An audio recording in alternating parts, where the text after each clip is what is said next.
In last class I explained that is types of partners.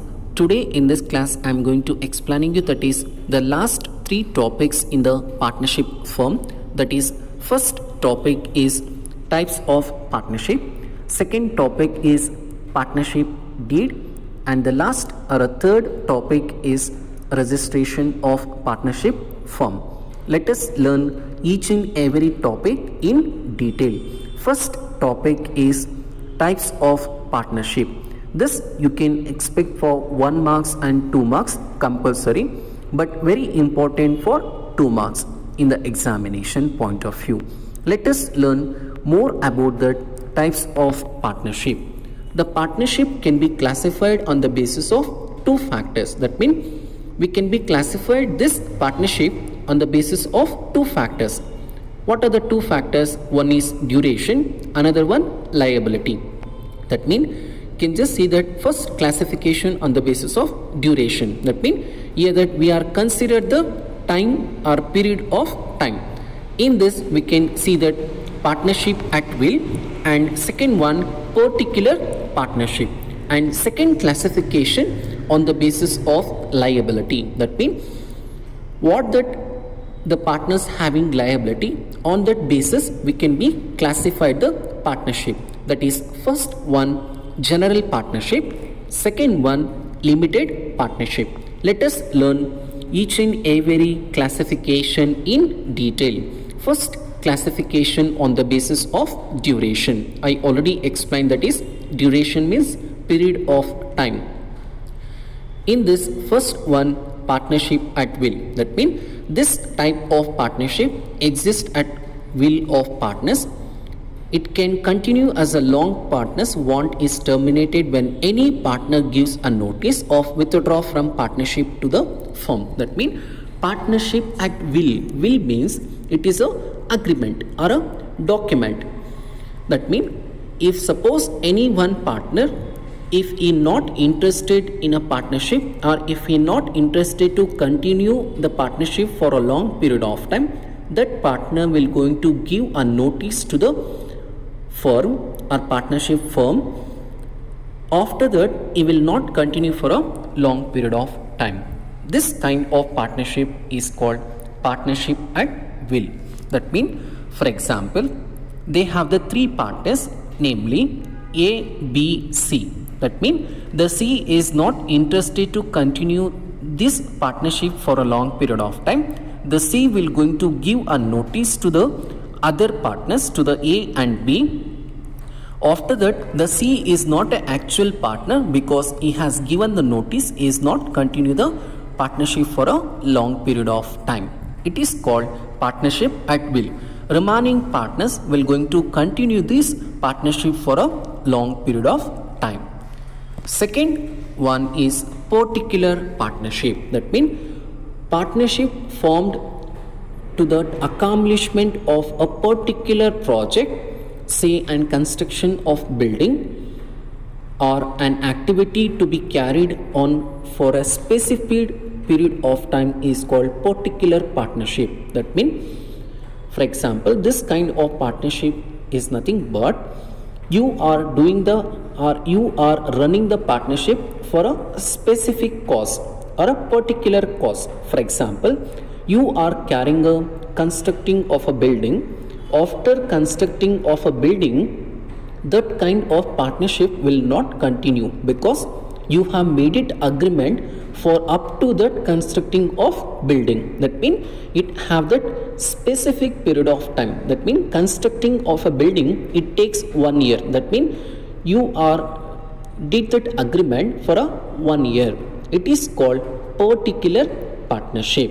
And also it dissolves automatically when the purpose for which it is formed is fulfilled or when time duration expires. That means after the experiment of time, it will not continue the partnership.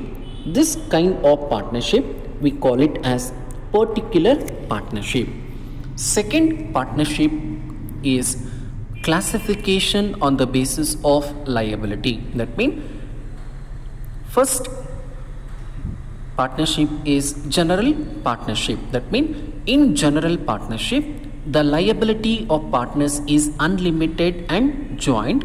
The partners enjoy the right to participate in the management of the firm, and their acts are binding of each other as well as the firm. That means the general partnership, the name only indicates general, that means as usual. That means the partners, all the partners, they are going to investing the capital, they are going to participating in the management, they are going to sharing the profit and losses, and here that unlimited liability. That means the liability factor will be, and liability status of all the partners should have that unlimited. That means the partners having that unlimited liability in a partnership firm. This kind of partnership is called as general partnership. And for this general partnership, the registration is optional. If the partners, they are interested to do the registration, they can do it, or else it is optional for them. It is called general partnership. And second partnership is limited partnership. That means in limited partnership, the liability of at least one partner is unlimited, whereas the rest may have limited liability. Such partnership does not get terminated with a death and lunacy or insolvency of limited partners. That means in this kind of partnership firm, for example, they have the three person A, B, C, three partners. The one partner should have unlimited liability. Rest of the two partners have limited liability. This kind of partnership is called as limited partnership. And this form of partnership was not permitted in India earlier, but nowadays they have the limited partnership. And also the permission to the form of partnership firm with limited liability has been granted after introduction of new small enterprises policy in 1991. In the year of 1991, on that particular time, this kind of partnership was exist in India. In earlier, there is no limited partnership. It is called limited partnership. We have discussed types of partnership. The types of partnership we can be classified as two categories. One is classification on the basis of duration. Second one, classification on the basis of liability. The classification on the basis of duration, we have the two partnership. One is partnership at will. Second one, particular partnership. Second partnership on the basis of liability, we have that one is general partnership. Second one, limited partnership. Next, we'll move on to the partnership deed. What is that partnership deed? Earlier concepts, and before I have explained that in the formation of a partnership firm, that means if you want to enter into that partnership, you have to make an agreement. Why that agreement? It is important. It is a necessary to that partnership firm. Yes, it is a compulsory and necessary. If suppose the partners will not doing this agreement, they have that misunderstanding between the partners, and it may lead to conflicts. Understood? That is the reason partnership deed, that means the agreement is a compulsory for each and every partnership firm. Let us learn more about that partnership deed. And also this topic you can expect for 1 marks and 2 marks in the examination. Coming to that meaning of partnership deed, that means the partnership deed, it refers to that it is a written agreement which specifies the terms and condition that governs that partnership is called partnership deed. That means before entering to that partnership firm, the partners will going to make an agreement among the partners. That means this agreement, it is a written agreement and written document, and also which specifies, that means this document which tells or specified, it includes terms and condition. That means rules and regulation the partner should follow in the partnership firm is called terms and condition. And also this document or this rules and regulation which governs the partnership is called partnership deed. That means this partnership deed, it's a very important in the partnership firm. If suppose any one partner, if they have make it any question or if they want to take more profit, the partners can show this document, you have made it this much of share, why you have taken more the profit. Understood? Because of it is a document you can show to that among that partners. It is called partnership deed. In simple, the partnership deed is a written agreement which specifies the terms and condition. It is a very useful in the partnership firm. Is called partnership deed. Let us learn what are the content it involved in the partnership deed. That means I have told that this is a document, and in this document they have some rules and regulation, terms and condition. What are the terms and condition we can include in this document? That document we can call it as a partnership deed. Deed is a agreement or a document. Let us see that. First one, name of the firm or name of firm. Second evidence or second aspects is nature of business and location of business. That means what kind of partnership they are going to carry, that information they are written in this document, and the location of business, where that partnership firm has been located, whether it is in a Bangalore or a Tumkur or a Mysore, they have to specify in this partnership deed. And the duration of business, that means we already learned that classification on the basis of period. That means what is a period or what is a time you are going to carry the partnership firm, whether you are running the 1 year or a 6 months or a 2 years or a 5 years or a 10 years, that you have to specify, that you have to mention. That is called duration of business. And next one, investment made by each partner. That means I already explained that before forming of a partnership firm, the partners has to contribute the capital to the partnership firm. That means they have that 4 partners, namely A, B, C, D. Each partner, how much they are invested to the partnership firm, we can see in the partnership firm. It is called partnership deed. Is called investment made by each partner.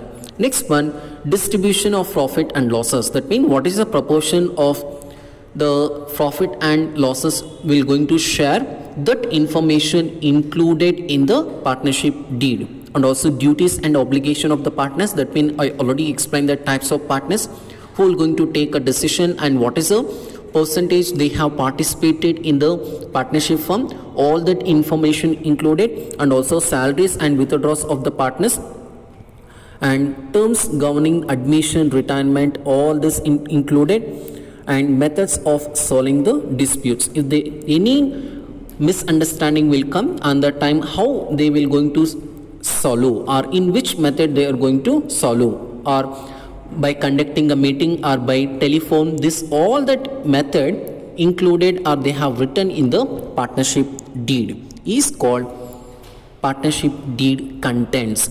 We can call it as a content.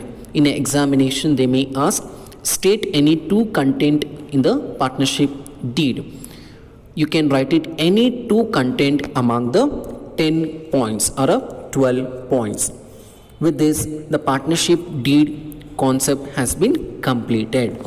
Next one, we have that registration of partnership firm. Even you have learned the sole proprietorship, there is no registration because of it. Whenever you can start and you can easily close the business, but the registration of a partnership firm is optional. You have that options, you can do it or If you don't want, you can just leave it. They have given the option for a partners.